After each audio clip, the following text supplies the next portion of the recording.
Hey, what's up, everyone? Welcome to Raging Recaps. Thanks for joining us. Carlos, Dave, thanks for being part of this G'day, today. Legends, Good to see you all. Hello, Jez, Carlos.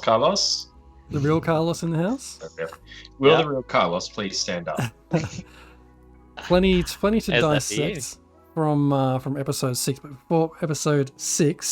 But before we do, a couple of quick announcements. First one is, don't forget to get on our Buy Me a Coffee page. It's buymeacoffee.com/ragingrolls. At the moment, you can see a number of different character journals available for your consumption. And if you like what you see, feel free to become an honorary rager, and you'll get those delivered to your inbox every time they go live, which is Happy days. pretty much every weekday at the moment, which is amazing. Secondly, we are but 15 followers away from our next giveaway, which is either a digital or physical copy of what's it called? Van Richten's Guide to Ravenloft. This guide. Whoa, that's loud. It's going to be fantastic. So that'd be very cool. And physical or digital. So if you want to get that on D&D Beyond, we can organise that for you. Or if you want to get the book and put it on your bookshelf. Jez, you're starting to fill out the bookshelf with quite a few now, aren't you, mate? Yeah, I have. We can see on stream. Yeah. You can Wow. see the collection starting to grow here.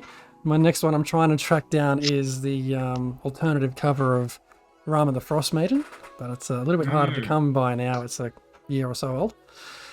Yeah. That is starting to build it out, you know. I like it. Not everyone in the house here thinks it's a good use of space, but I do. Get some new people in the house, mate. Exactly right. It is the only solution. Oh no, we lost Dave. There he No, is. I'm back. Cool. Yeah. How you both Yeah. doing? How'd you? good. Yeah, good. What are your thoughts after the session last week? Mate, I'm still recovering. I'm still in recovery mode. I've got the dressing gown on, trying to keep warm. It's all a little bit crazy. Interesting session at last weekend. So a lot of role play, which is quite cool. Yeah, Yeah. I agree. It was a session which I think none of us were quite prepared for, in the sense that we did the absolute taboo thing of splitting the party five sessions in. What do you think about that, Carlos? You're a bit of a D&D veteran. I think it went well, honestly. Well, for most of us, not for you, Shit. but just remember that.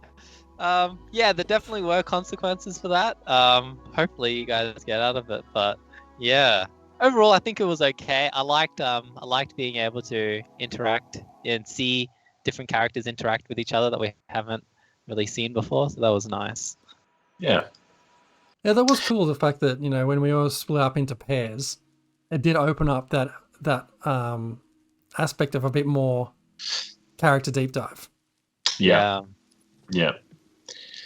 And I think it opened up the opportunity to have some conversations, talk a little bit, because it kind of so far just jumped in, gone off and done, a bit of a monster of the week, go and do a ring circle of the week, or go and do some stuff. Whereas I think this was a great opportunity and a good setting where it naturally fit to have some like one-on-one conversations with other people.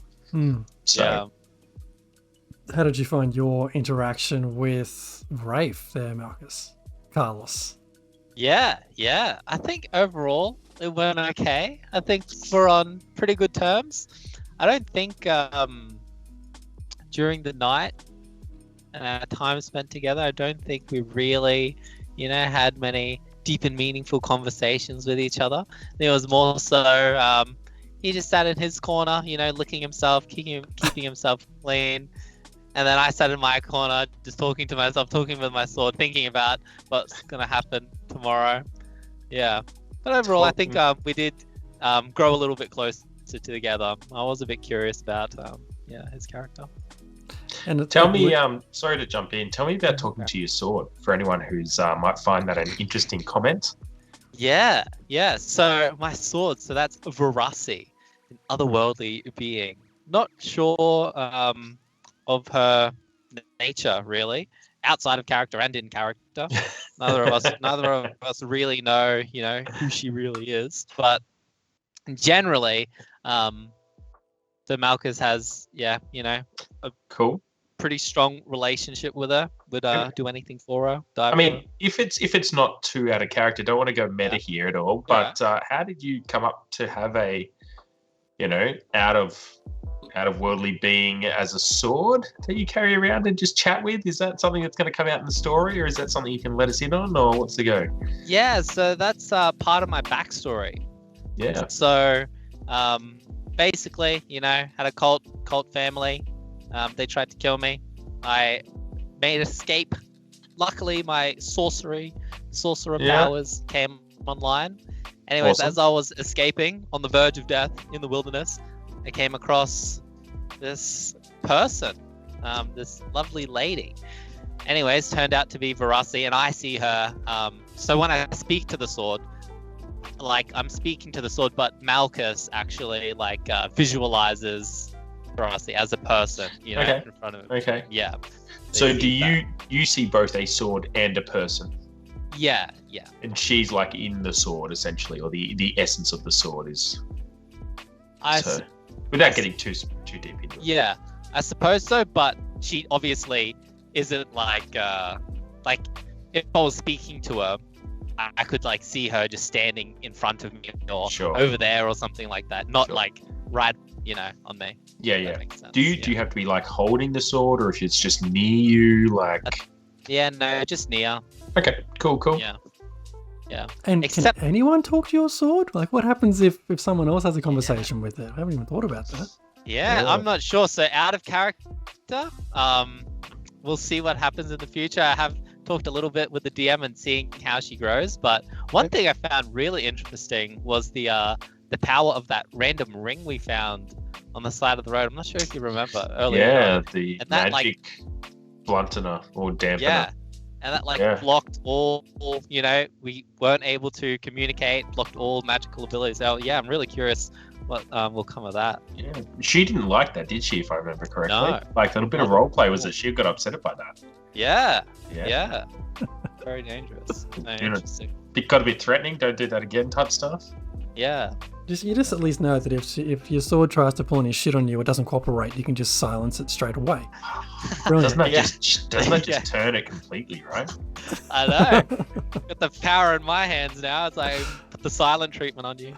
Yeah. Absolutely. Oh. How about yourself, Dave? How did you find the interaction with Finri? Yes. So there was a little bit the episode before. Finri was very much into giving me a bit of a excitable, uniform change. He was going to mix it up. The only problem being he had the wrong character in mind. So he thought I was wearing black because he thought I was Rhea, and I think my character's been, mistaken for Rhea 17 times now. Is that because you're both Death Domain clerics? Because Or? we're both Death Domain clerics. So somehow ended up with 2 Death Domain clerics in the campaign randomly. And Rhea Con, Euracon, he wears all black, and Harm does not. Harm has a pretty bright coloured white and blue type, cleric's outfit on. And so there was a bit of a giggle about that a couple episodes ago. And then so last episode we had a great chat. Finri asked some personal questions about Harm's relationship with Anubis. And Harm was quite confused, why wouldn't he love his all-giving, all-generous, all-powerful god that's taken him into his fold and trained him and taken care of him? Who wouldn't want that, right? But Finri didn't quite understand that. So one of the things I'm doing with Harm is he's gone from this very sheltered persona and personality to, as we explore the world, and you'll see this come out in the Buy Me a Coffee journals, as you explore the world and he's exposed to more people and more things and new cultures and Rafe still confuses him. We haven't got to that topic yet, but there's a cat that talks. It's not something he's normally used to seeing. So it's going to be something that's quite interesting to see open up as he changes and how he interacts with Anubis going forward, now that he's kind of exploring the world and exploring how other gods come into play and how other gods interact with the world, and the fact that it's other gods can have a more personal touch on the world rather than just acting through somebody. So those sort of things will all come into play. But it was really good. I thought it was some great RP, and at the end I kind of gave Finri, I lined him up for the home run, and I let him just do the makeup on me and do the disguise however he wanted. And I thought that we might go with some sort of, like cool hair or something like that. Turned me into a pride flag. I am the color of rainbows. Had to be done, though. And I guess the bit there to play along with it was that as we rushed off to the end of the episode, he was able to just convince me not to look in any mirrors as we rushed out our way there. So there's going to be a quite intense fight, and I'm hoping my appearance comes into play at some point. You're going to blend right into the rest of the people running around. Totally. Yeah. Totally. Looking forward to some RP talking about the guy who looks like a rainbow and me being like, where's the rainbow, man? Yeah. My intelligence may be a dump stat, right? Clerics didn't really need high intelligence. So, yeah, playing that one out a little bit. It just plays into the character that I wanted to play. So. I'm curious. Go, Carlos. Sorry. Yeah, so I'm curious with Harm, like how dedicated is he to Anubis? Like, say, 5 episodes down the line, he's you see a name in your list and it's one of your party members. Yes. Like, is it just it's Anubis?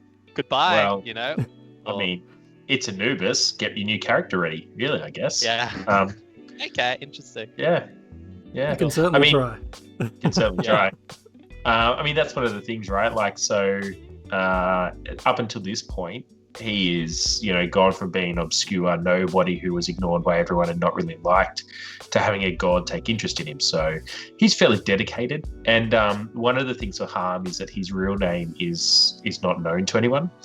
In the backstory, there's a little bit around the idea that he was orphaned and there was one person who knew his last name and that person died. And the reason that Anubis kind of caught his attention is that he called him by his real name. And it was kind of a big thing, right? Like this idea that his real name has power.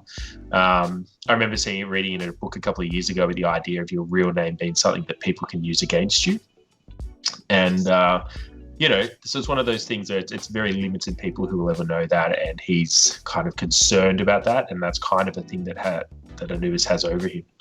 So I'm interested to see how that plays out. I've actually kind of put it in the DM's hands. I kind of said to Robin, look, rather than me dictate what Anubis is doing, why don't you kind of take over Anubis, right? And so you'll see that Robin is the one who goes, your book shines and there's a name in there and he puts the name in. Then it's up to me to kind of play detective between getting the name and finding the person. I've got to ask the right people and, try and dig that information. So it's kind of cool because it lets my story, be a part of his story without me having to dictate how he does things. Now, at the same time, he can go, right, I want Dave to do something, or I want this person, or I'm going to introduce something and give them an opportunity to go down a rabbit hole, like we did with the water and all the rest of it, and just see how it goes. Can I convince the group to go and do something? Can I sneak away in the night and do something and turn up in the morning half dead? Like all those sort of things can happen. And you got a name, your first name given to you, was it in last week or the week before? A couple of weeks ago. Yeah. And then that name came up. I checked in with our barkeep in my tavern. So great conversation with Finry. Now, this was really cool is that Finry used his underground thieves guild connections to get us our information and keep us safe in our tavern, which not everyone was so lucky with. Nope. No, they were not. And Harm was really impressed by that, and he's going to kind of investigate that. But he was actually then asked this person who knows quite a bit about the underground for this, if they knew who this person was, and we got a lead that they're in the marketplace. So there was an opportunity to potentially run off to the marketplace in the middle of the night, and I thought I wouldn't do that just yet because it would be, a little bit weird with how we're trying to do things and splitting up the group. I didn't want to continue to split up the group, but we've ended up there anyway at the end of the episode, which is kind of cool. Shit, I didn't even piece that together, to be honest. The fact that you're after this guy in your book. What's his name? Dinge Gare Dinge. Yeah, Dinge. Super creative name. Love it. Yeah. That's right. He's at the marketplace, and everyone else, most people are headed towards the market at the moment. Well, that's the end of the episode, which we'll get to in a minute. But so it's going to be interesting. I was just saying just before we started that it could be a little bit of bodies hitting the floor that may or may not be the people we need to kill. And, if I need to kick ass and take names later, so be it. As long as the right person dies, then a few casualties happen. Interesting to see Reyes. Yeah, go. Interested to see Reyes' take on that because he's very down the line for good and evil. So, see what happens. So what do you think? What kind of things could get a name in this book? Well, I think the idea is that it's all based on Anubis's plan, and this great, unknown plan that he has of, executing certain people and certain processes to his own gain. And we haven't really heard anything about the plan. It hasn't been revealed. We're just kind of introducing the names thing slowly. But hopefully something comes out that sort of shows the long-term kind of Anubis plan, whether that he's going to ascend, whether it's going to be killing, all the people that serve a different god, whether it's taking down and opening up, an opportunity for him to come and serve on Earth, or whether it's, introducing a plague and murdering a whole bunch of people, giving him some amazing celestial power because I've killed 1,000 people with some sort of plague in a city somewhere. Wow. And, that'll play into it. Is harm obedient to the point of genocide? I guess we'll find out. And when it all turns out that Billy George has actually manipulated access to your book and has taken out his competition by means of you, it'll be canon that he's the big bad. Philly George has some unique magic capabilities. He's, able to make cool door dimension things, and for some reason he can stomach fermented goat's milk at his bar. And it could be an interesting guy. I mean, even something like that. Like, what am I going to do if Philly's name pops up in the book? What if Anubis is worried about him? What happens if a name pops up in the book, but it's not just written in the kill people section? What happens if a different section pops up? Protect. Maybe there's a protect section. Could be interesting to see how that works. It could be. Like, do you think a name could be faked? Yeah, someone could write it in somehow, or that's interesting. Like that. I mean, the idea is it's a magical artifact, right? So it's not just like a notebook that I've got that I've made. It's something that has been touched by Anubis and kind of given to me, right? It's kind of his personal telephone, his one-way walkie-talkie where he whispers that name to me. And I don't know. This is part of the DM's capability. Maybe maybe some names go in and I have to roll a wisdom check or something to see if I can tell if there's something different about that name. So it could be corrupted. I mean, that could always be part of it going forward. If those sort of things happen, I guess we'll just have to wait and see. That's gonna be a weapon. Yeah. So I think this is the fun bit of it for me, is that it's kind of like come up with a concept, but then let the DM kind of own that concept a little bit as to how he wants to play the story out. Yeah. But it's kind of like kind of like playing a bit of chess and having access to the other team's players for a little bit. Yeah. So, I'm interested to see what gets done with that. Yeah, it'll be super interesting. Yeah. Well, I'm very keen to see if anything happens, like your sword's name pops up in my book. Yeah. Maybe your sword goes missing one night and you're like, where's my sword gone? See me there crossing a name out of my book, looking at you really weird, like, I don't know where it's gone, man. Definitely didn't kill her. I'm actually so paranoid because in the first episode, in the first circle, there was that one section where Rhea put his sword into the little hole. Oh yeah. And it just ate it, and it was just gone. I talked to Robin afterwards, and he said, like, if I put my sword in there, like, that was it. Like, it was done. I would have just lost it, and I'm like, oh my god, what the hell? So I'm like...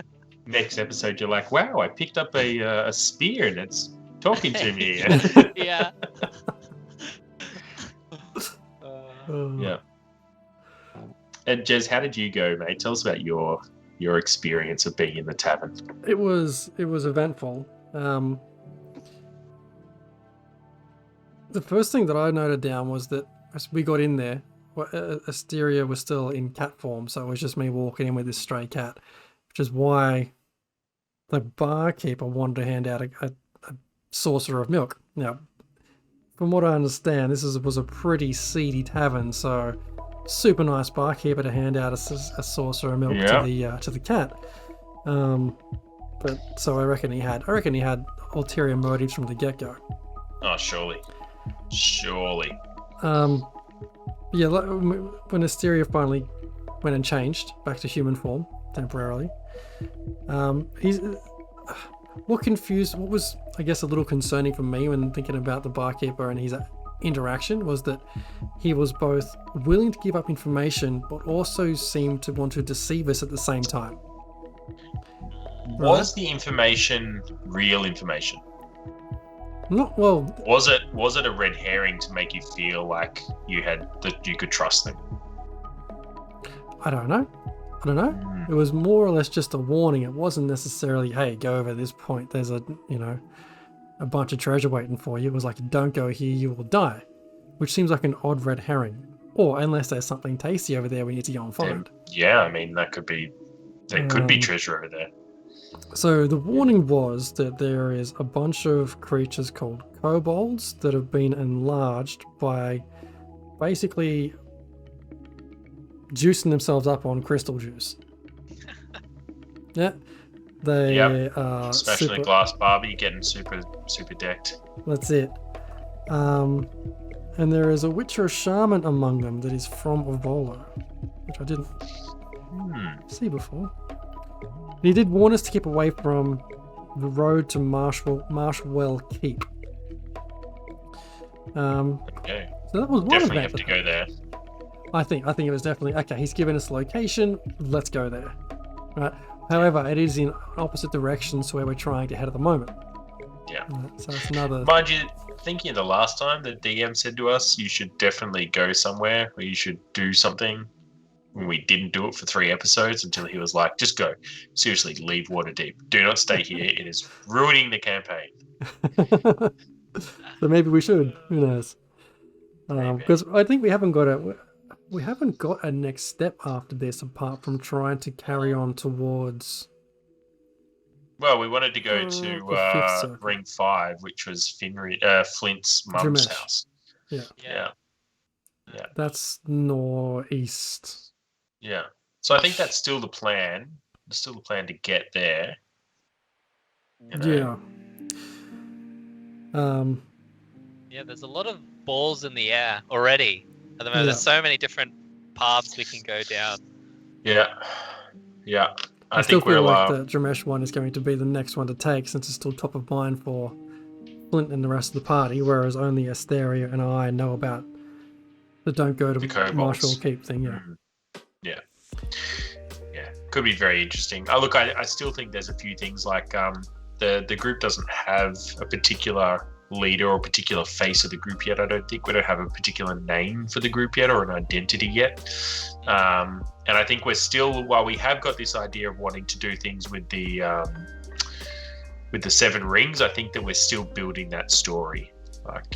So it'd be interesting to see how that kind of builds as a thing that we're thirsty to do, if that makes sense. Yeah, I think there's going to be a lot of different threads that sort of come together to really make those 7 ring things come to life. Yeah,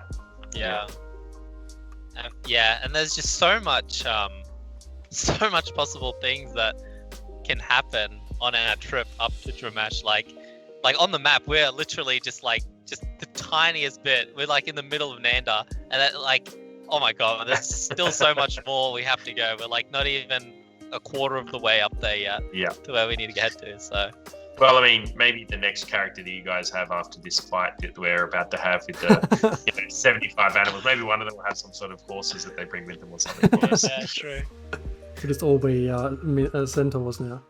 Yeah, that's it.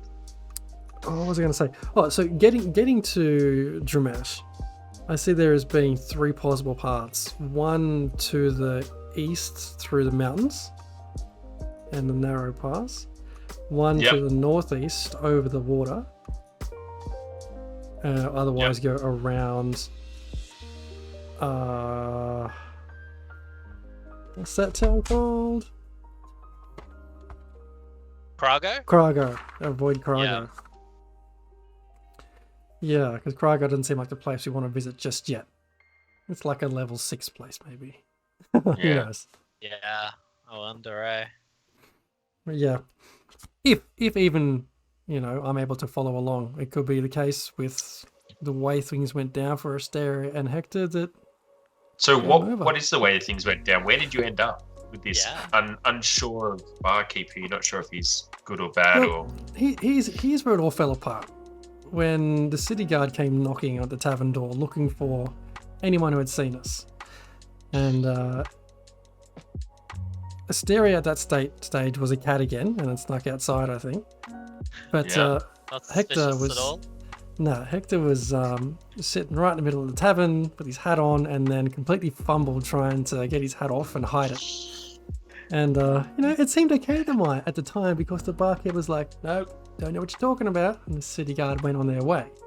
Yeah, yes, exactly. Don't know what you're There talking was about. definitely a wink there. Come back at midnight, kind of thing. Yeah.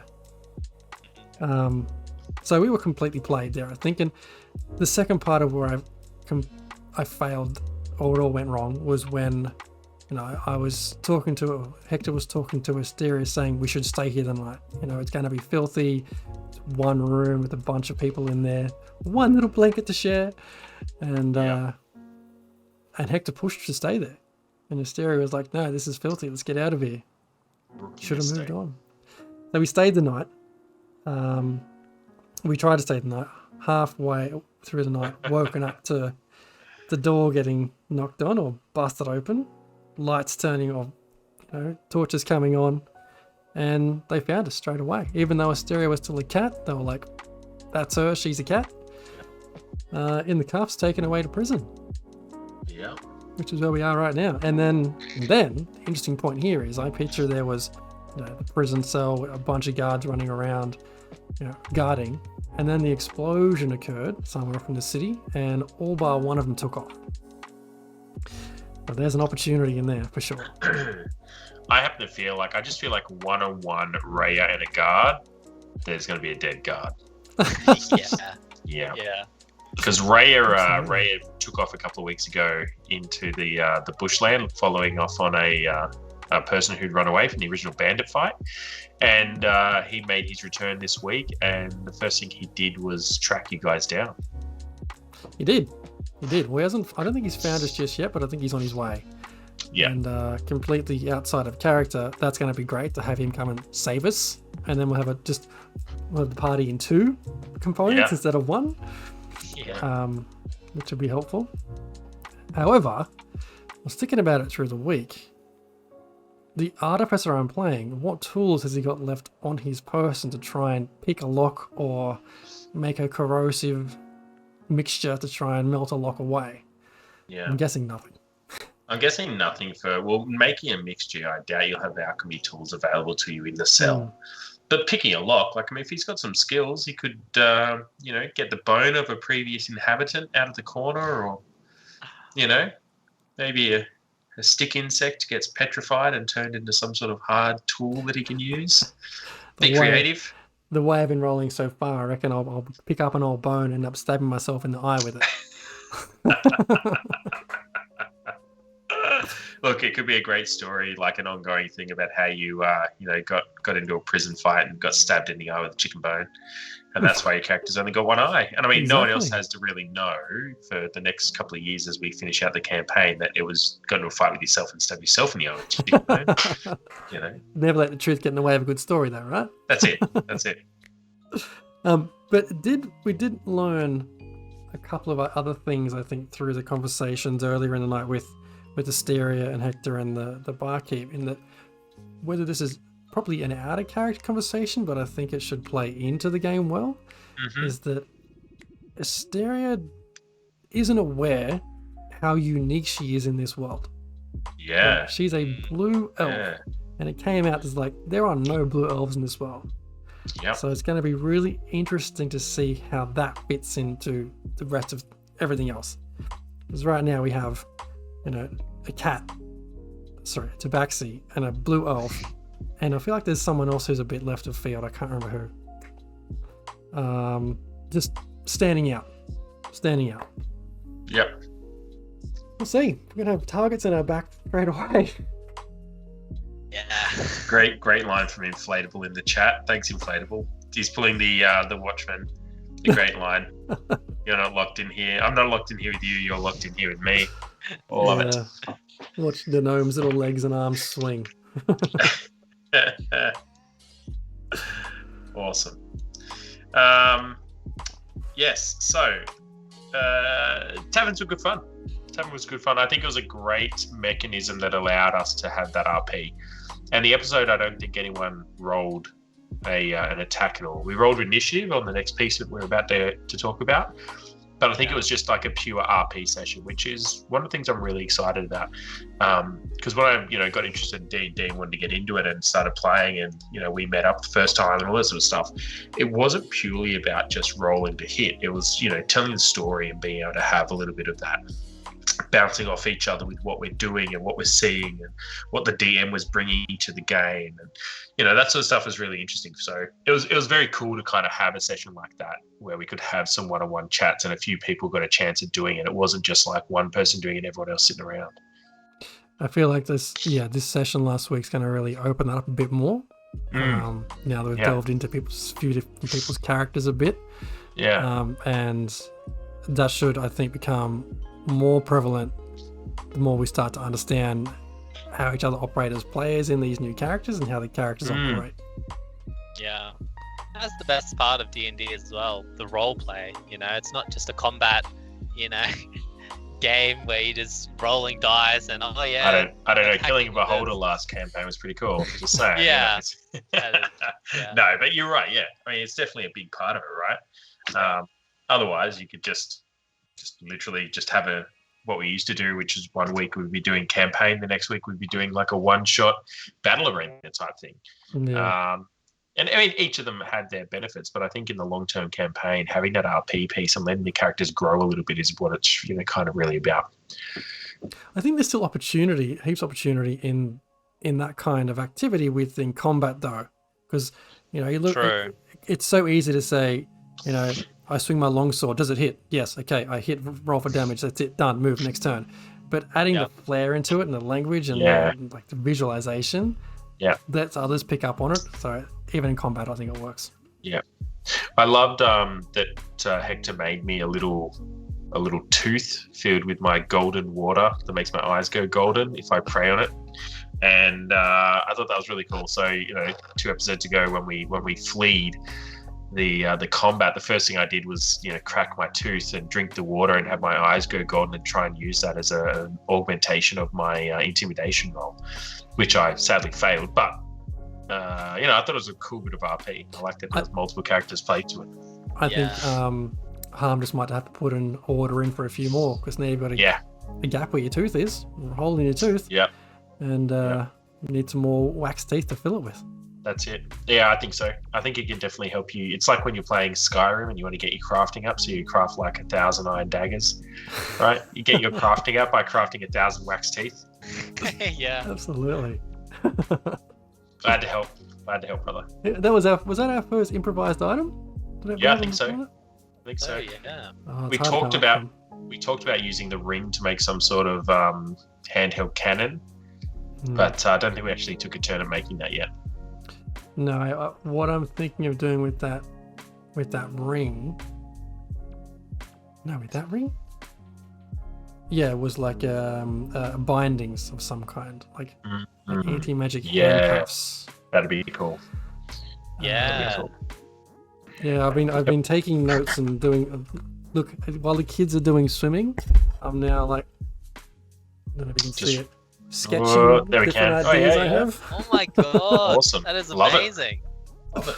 So there's a few things on the horizon which I'm trying to get the DM across. Awesome. So tell me, what happened? Because with Hector and Asteria ending up in a prison cell, what's the lowdown in the market? Well, Finri doesn't know because he's hiding behind a fountain. He's super excited for everyone else to take the lead on that. But what's Malchus saying?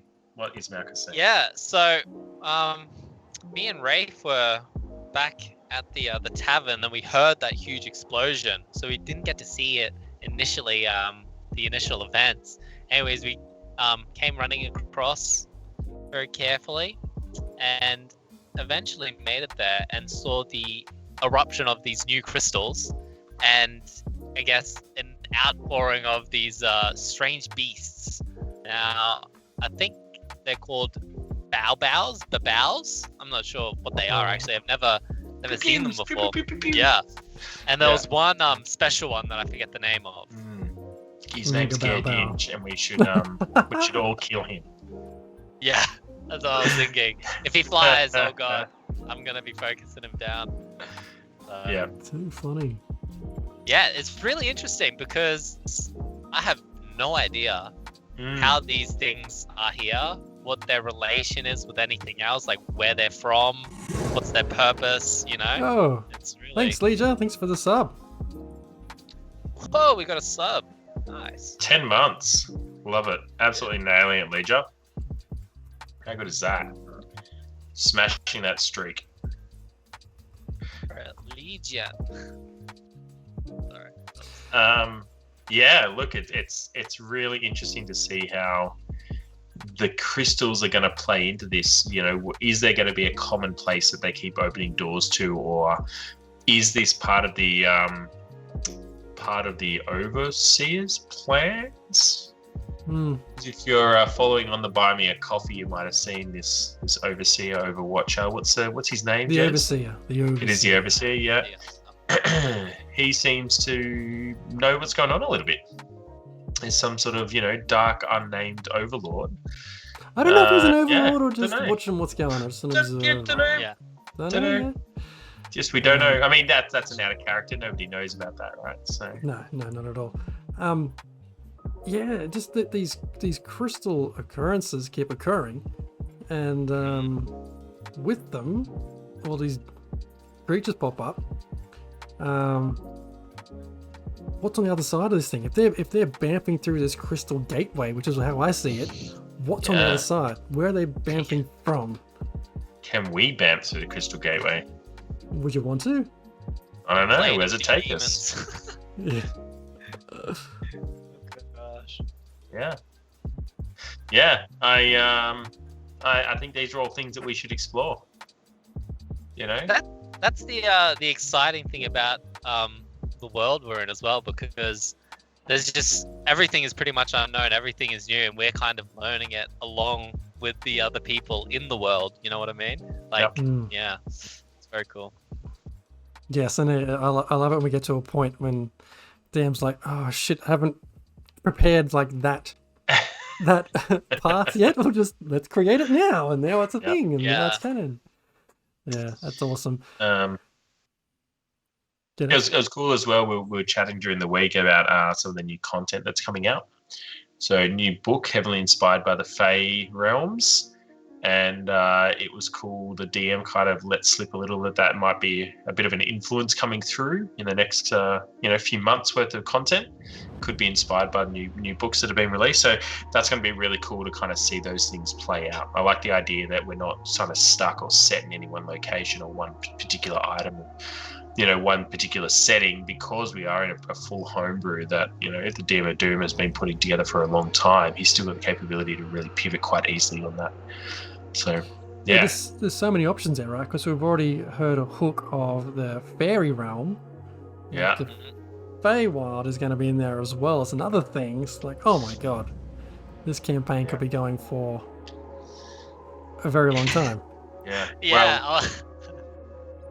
You go on. What were you going to say, Dave? I was just going to say, Harm is all about at the moment, until he's got a few more levels in Cleric, he's all about the grapple at the moment. So Fairy World or Fey World, I hope those things like hugs, because that's what he's going to be doing a lot of.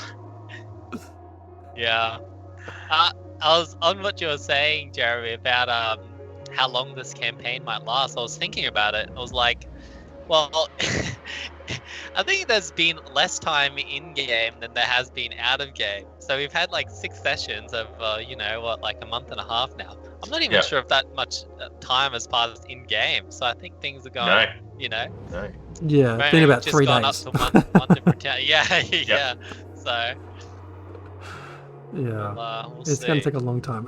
It'll take us 3 years, and in game Yep. time, it would have been 2 weeks past, and we solved Yeah. everything. Yeah. You know, we walked out of the tavern and at level 3 and came back in a fortnight at level 19. I just, amazing. Big fortnight. So, You know what's bigger than a big fortnight? yeah. Carlos Con. How did that happen? Yeah. Oh my So God. excited for Carlos Con. So excited. Glad I missed it. Yeah. So Finri and I just chatting about what our names are going to be, and we decided both to be Carlos. And then our cover story when we're in the tavern was that we were organizing, Carlos Con, and that other Carloses would be showing up at this tavern. And if they showed up, they should get the special. And Such a that ruse. was such Amazing. a great way to start out the session. And I love that the DM is willing to go around with, go on with our absurdities for a little bit. But I guess the whole point of the Carlos stuff kind of came around from the fact that I was being a bit of a jerk when Carlos first joined us and decided that just to make things a little bit crazy and a little bit confusing, I'd name my character Carlos. And, I thought that would be hilarious, which I think personally it has been. Yeah.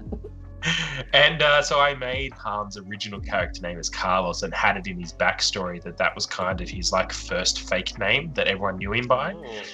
So his real name is unknown, but until he became Harm and was renamed by Anubis and selected by him, he was known as Carlos.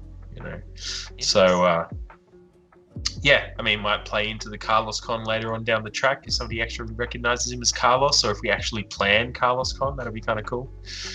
Yeah, This is just like an Elvis convention in my head. love it. Yeah. So good. But I'd so hope that one of the mini big bads is named Carlos, and we get him to come along to the Carlos Con and surprise him there. Now, that would be do great. get him involved in a pantomime and then kill him on stage as part of the play. I feel like I'm writing Shakespeare. Yeah. Right? Oh, it is. It's amazing. And then one of the guys walked into the bar ended up being Carlos, right? Carlos. Oh, it's so good. I had in my mind, the DM's just rolled 10 dice and 5 of them have come up as nat 20s. He's like, I guess I'm rolling a Carlos in now. All right, I've got a Carlos. Here he comes. It was so good to just roll with it. And it was Yeah. just hilarity. Just absolute game hilarity. And look, that's what I'm here for. I'm here for having fun. Absolutely. And I think that one of the things I've really enjoyed about the group and, Carlos coming in, especially this season in campaign 2, I think you've jumped straight in on the fun bandwagon, which is what it's all about. Yeah. That is. There's no point, just, I don't know. I think sometimes some people can be too strict with their approach of how they want to play D&D and do forget that at the end of the day, it's just about having fun with your friends, Yeah. So, yeah. Good. Oh, look, I feel it sometimes. The team has seen me and put my comments into our, team chat when something happens, and I'm like, no, why did we do Yeah. that? No. But at the same time, it's all for the good of fun and having a good time. And Yeah. if somebody wants to do something, I reckon go for it. We'll see how it Absolutely. turns out. Yeah. Speaking of doing things and, making it fun versus how, I guess, dark and serious the balance is. When you both created your characters and came up with a backstory, Mm-hmm. this is something I've been mulling over in the background. Has that backstory changed over the last 6 sessions or evolved, or is it still as written? Harm, I actually came up with the concept of him in campaign 1 when I was creating my new character after I lost and had my first ever character halfway through the campaign just get destroyed. And I came up with this idea of a necro, and I wasn't sure at the time. I'd just been playing a wizard, and I was like, a necro wizard sounds really cool, but I didn't want to play a wizard again. And so I tested out a cleric, and I kind of thought that it would fit well. And so when I wrote Harm and kind of came up with his backstory about how he's got his power and all this sort of stuff, I kind of left it loose enough that I could mold it as I was playing, and that would fit the story, but also gave it like some clear rules to play inside. And so I feel like over the last 6 weeks I've been playing with those rules, but just letting the story kind of mold him where he goes. So I don't think it's changed too much in the last 6 weeks, but I've kind of made it so I can change it in the future if I want to. Okay, Yeah. awesome. Carlos, how Yeah. about you? I think I'm pretty similar in the same way. So none of like the descriptive events or facts about the character have changed in really any way, but more so like maybe his understanding of himself, or some actions that I might have taken throughout the campaign that originally I might have thought that Malchus wouldn't have done. But I think especially earlier on, when you're still kind of like figuring out who you are as a character, it's fine to kind of like, you have to have that little bit of leeway to make sure that, you can grow as a character. But yeah. What about you, Jeremy? So I created my backstory and I thought, yep, that's it. I've got my bond defined. I've got a bit of pain in the background, and that was pretty much it. And I had the reason why I ended up in Trancasha. And I was flicking through, I want to say Xanathars or Volos or something like that. And it got all into like heaps more backstory creation. I got like, it just opened me up to like, shit, where am I from? Like, have I got parents? Have I got a family? What's happened to them? And so that I was just thinking about it, and I ended up writing like a couple of pages of like expanding out the backstory and the reasons why I got to in a bit more of a impactful way rather than superficial. Yeah. So I'm still fleshing that out, but I mean, I feel like it's you need to have that kind of flexibility, like you've been saying, to figure out what makes sense based on how you've been playing the character and what works. But yeah, I'm starting to flesh it out a bit more. I've got to ship some of that content over to the DM. Yeah. Nice. And even on that, with writing backstories, this is something that I like to do. Is I like to do the similar thing where you write out, a whole, couple pages worth of going through everything. But I like to keep a few things blank. So it might be like, my brother, blah blah blah, was a blank kind of person, you know what I mean? And it leaves it open to interpretation. So like in the moment, either me or the DM has some flexibility to say, it was actually a horrible evil brother that hated you and you never got on. Or if it makes more sense or it's more interesting narratively to say, you guys loved each other, but something terrible happened or something. Like leave that open. That's interesting. Don't you feel that's super risky? Like if you think, okay, I've got a brother, and in your head you're thinking the relationship is like A, and your DM says, no, it's completely the opposite. Does it mean you have to shift entirely how you play it? I think the idea there should be, if you've left it open like that, and the brother example's great, right? I feel like if you get to that point, you have to agree on which way you want to take it. Yeah. Because I think the opposite of that is you get railroaded. Either you decide on a story thing and you say, this is what I'm doing, and the DM's like, well, I've just set up 3 sessions around your evil brother coming to town. You can't be his bestie,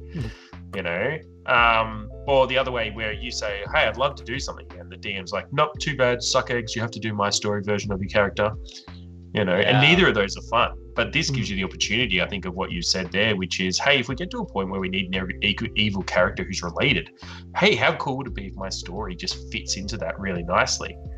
Right? Yeah, absolutely.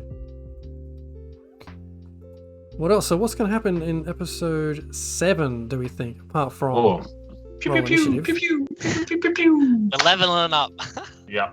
Or maybe dying, one of the two. Leveling up to 1. Yeah. Yeah. Harm has taken a couple of multi-class levels, so I'm excited for a couple of levels from now, and I start to get a couple of extra things come through, which would be nice. But yeah, I reckon it'd be a big pew pew session. The last couple of sessions have been less pew pew, more RP. And so I think that we'll have a fairly strong combat session this time around. Seems to be a lot of monsters, a bit of a big bad. We've got you guys have got to get to the fight, and I've got a dude who's at the market to kill as well. So I feel like there's a lot to go on there. Yeah. And then I think we're clearing town after that.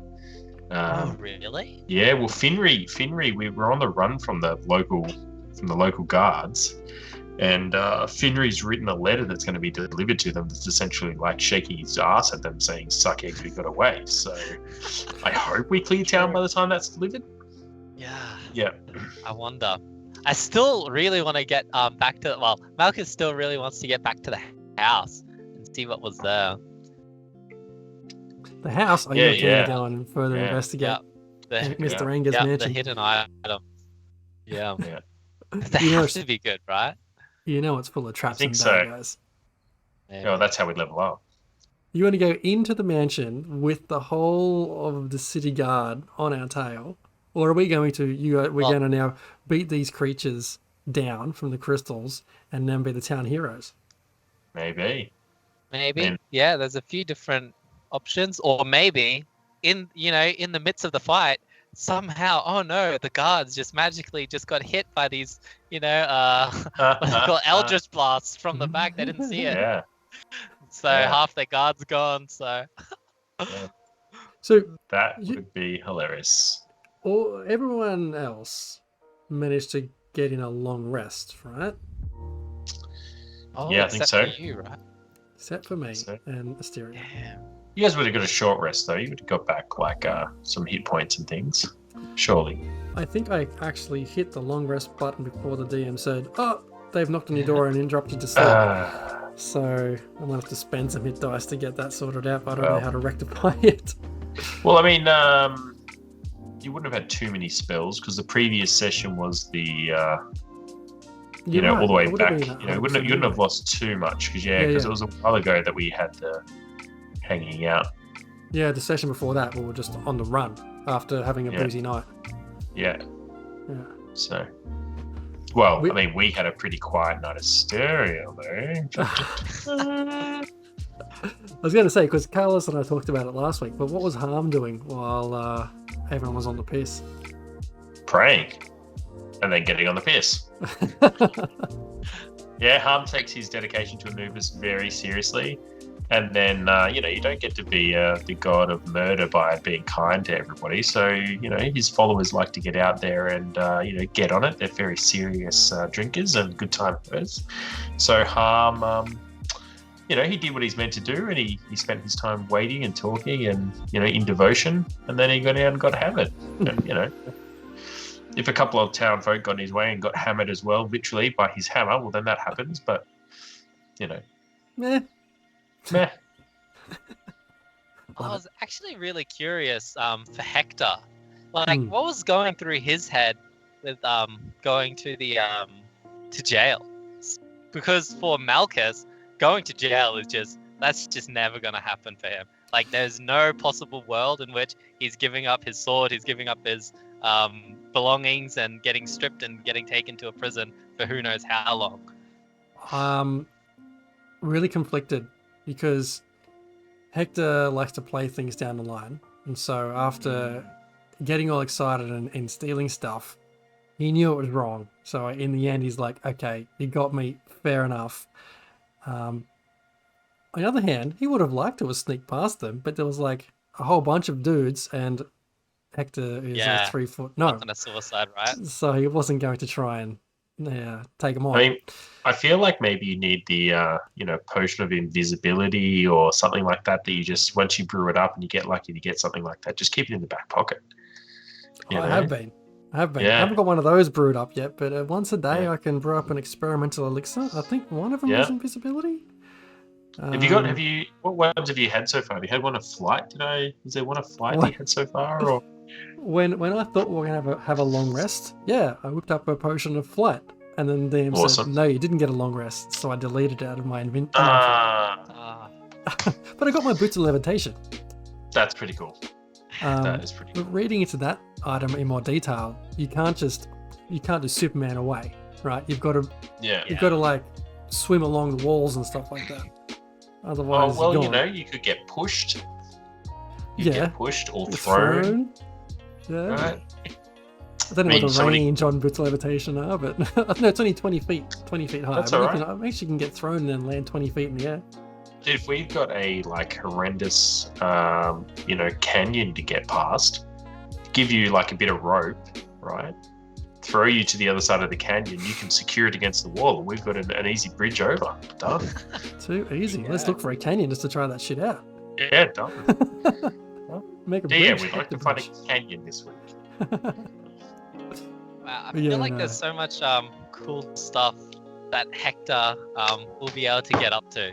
Like even just thinking about what cool stuff you can do with having just a bunch of different potions. Like so, I'm just imagining like this will obviously depend on the DM and how he wants to rule it. But imagining like you just have a bunch of potions wrapped around your neck or something on a necklace, and then before a fight or even you might have some kind of storage system within your mouth that you can just bust open and basically just have a action, have a free action for just downing a potion before a fight or something like that.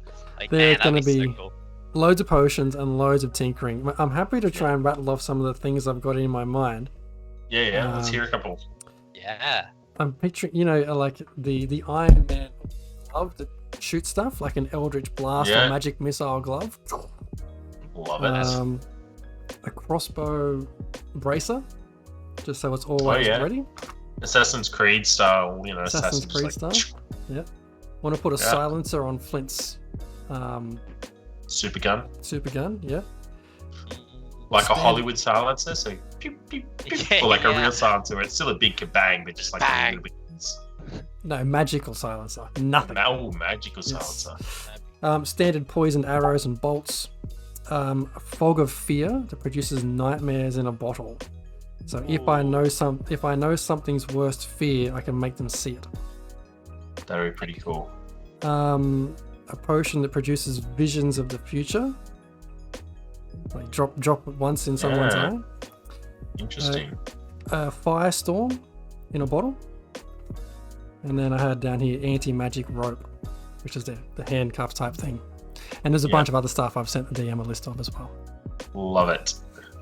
Love it. Excited to see this. The DM does seem to be very keen on a magical item orientated world. There's a lot of things we've already seen pop up very quickly. So I think he's going to give us a lot of really juicy things and then make us choose between them. So Yeah, 'cause that's Yeah. the thing, right? We're going to end up with all these things to attune to or equip, and it's like, oh my god, I don't know how to best combine all this stuff together to have maximum impact in this current situation. yeah, I think it'd be interesting if he gives a few things to, the wrong person to see if we can work out the idea of giving it to the right person in the group. Not yet. A bit like a Rubik's Cube, Everything's going to Malchus. right?